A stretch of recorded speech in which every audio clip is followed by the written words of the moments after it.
Hi, Vinny Morley here from Sedge Media. Over the past few weeks, I've had a few inquiries from rugby clubs about the setup we use at Sedge Media for Sedgley Park broadcasts, so I've decided to do a bit of an overview. Hopefully, you'll find it useful. First of all, I just want to clarify that everything that we use is battery operated. We don't rely on any AC power at all. It obviously depends on your circumstances whether you want to use AC power or not, but our setup was designed to be used out in the field somewhere where there's no electricity readily available. Here's an overview of the setup. I travelled down to Park Lane during the week to record what the setup looked like at the ground. Here's a video of what it looks like and how we have it set up, but it was very dark under the stand and I didn't have a light with me, so I've set it up at home just to give you an idea. So apologies for the picture quality. It's more about the gear than the quality of the picture. The first thing we focused on is the tripod. It's a fluid head tripod, and it's important to have a fluid head as opposed to a photographic tripod, as you want to be able to pan left to right nice and smoothly, and it looks more natural to the viewer. Moving on top of the tripod is a Sony AX43 camcorder. It's a consumer grade video camera and it does a great job in my opinion, with good clear pictures and a strong enough zoom for a sports pitch. It's nice and easy to set up, and once you've done it, so you just put it on top of the tripod. I purchased a bigger aftermarket battery to ensure there's enough power, and you can see it here how it sticks out a bit further than the standard battery supplied with the camera. I tested it the other day when the temperature was 6 degrees Celsius. I broadcast for 2 hours while recording on the camera. 2 hours is the typical length of a live stream for us, and once finished there was still over 2 hours left on the battery.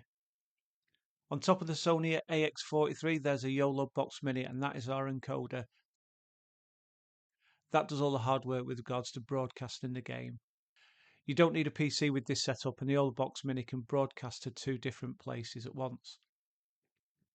We just broadcast to YouTube at the moment, but earlier on in the season we streamed to YouTube and Facebook simultaneously. It just uses the same amount of data. Once you've set up a YOLO Live account, you can select which 2 platforms to broadcast to, and it doesn't cost any extra. On the 2-hour test at 6 degrees Celsius, the YOLO Box battery had more than 45% remaining. The X43 is connected to the YOLO Box Mini by a micro HDMI to HDMI connector, and I also have headphones plugged into the YOLO Box to monitor the sound. It's important to have noise cancelling headphones or similar to monitor the commentary. My Urban Ear Zinken headphones are looking a little bit worse for wear. Now, just to clarify, you can broadcast with just one person on camera managing the YOLO Box. You can plug the referee's audio into the camera and broadcast. It's as simple as that. We prefer to have a commentary team or at least one commentator, and we have this green audio cable that connects to a Zoom AMS44 audio interface. You can plug up to 4 microphones into the AMS44. You just connect the audio out from the AMS44 to the microphone in on the Sony AX43. As long as you set up your audio level and the audio chain correctly, it's a nice, crisp, clear commentary on the broadcast. If you only have one commentator, you only need the Zoom AMS44. A commentator can plug the mic into the microphone socket and monitor the audio through the headset. However, we have 2 commentators when we're at Park Lane, and they need to be able to monitor what each other are saying because of the noise of the crowd. So I've added a YGITK headphone amplifier. It says it's professional on it, but I'd use that term loosely. The commentators can listen to each other clearly during the broadcast so they're not talking over each other. The Zoom AMS44 and the headphone amplifier are both powered by a battery bank. We have 2 commentary headsets. They're the Audio Technica BPHS ones, and they provide really good quality sound to the broadcast. They're connected to the Zoom AMS44, and the headphone jack is connected to the headphone amplifier. You just the sound there to suit. And finally, and possibly most important of all, is the network connection. Now, the YOLO Box Mini has a SIM slot in it, so you can just put a SIM in there and it broadcasts. It also has an Ethernet port, but I prefer to use a MiFi because then I'm not just tied down to taking the SIM out of the YOLO Box when I need my own network. I use a Huawei E5577 MiFi router, and that is also powered by a battery bank. I place the network away from all the gear just so there's no interference. I don't think there would be any, but it's just handy to keep them apart. I use a Smarty SIM, and at Park Lane it works fantastic. Probably uses 6 gigabytes of data per match at 8,000 kilobytes. I've done a couple of tests at other ground and it's been really good.